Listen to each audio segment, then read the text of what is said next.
A woman who was orphaned at the age of 9 has been telling a public inquiry how both her parents died as a result of contaminated blood. Lauren Palmer's father, a haemophiliac, caught HIV through contaminated blood products and passed it on to his wife. Lauren Palmer's been speaking at the Infected Blood Inquiry, which is investigating how the NHS gave thousands of patients contaminated blood in the 1970s and 80s. Our health correspondent, Sophie Hutchinson, reports.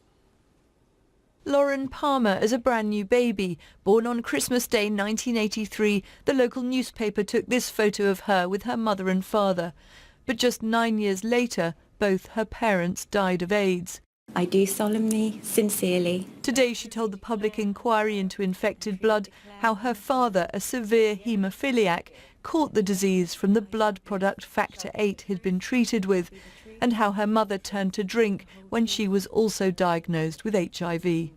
I remember being really, really scared because having your mother who you doted on, I literally would follow her around the house like a little shadow. She was literally everything to me. We were very, very, very close.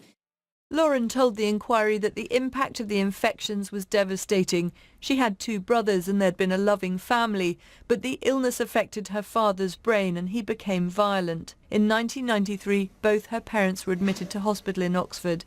They died within 8 days of each other. Lauren was 9 years old. Today she spoke of her heartache that she and her brothers were separated. Not only did I lose my parents, I lost my brothers, who were the next closest thing to me, and it would rip me apart every time I would go and visit them and have to come back. I would be grief-stricken for weeks after visiting them. It's estimated that 5,000 haemophiliacs and 30,000 blood transfusion patients were given HIV and hepatitis after the NHS treated them with infected blood in the 70s and 80s. The inquiry will examine how and why this was allowed to happen. But many like Lauren, who suffered as a result, say they were abandoned by the authorities. We weren't able to openly speak about it within the family.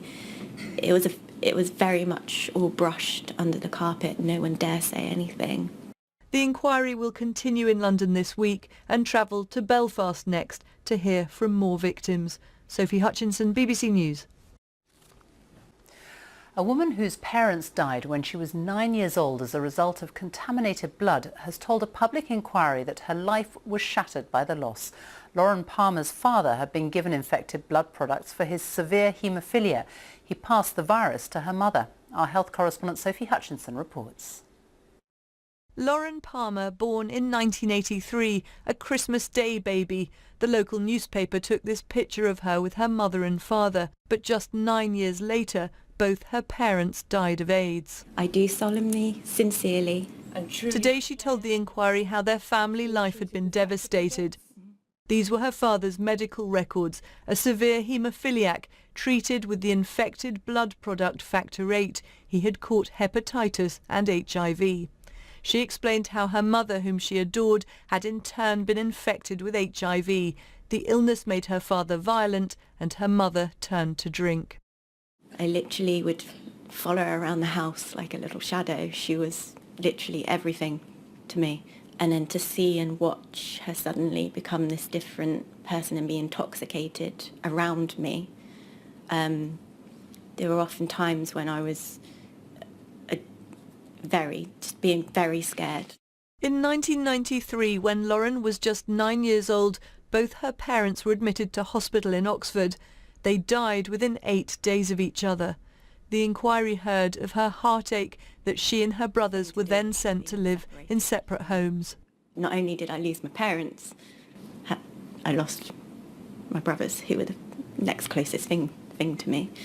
And it would rip me apart every time I would go and visit them and have to come back. It's estimated 35,000 NHS patients were given HIV and hepatitis after being treated with infected blood in the 70s and 80s. The inquiry is examining why this was allowed to happen, with the sometimes catastrophic impact on families like Lauren's. Sophie Hutchinson, BBC News.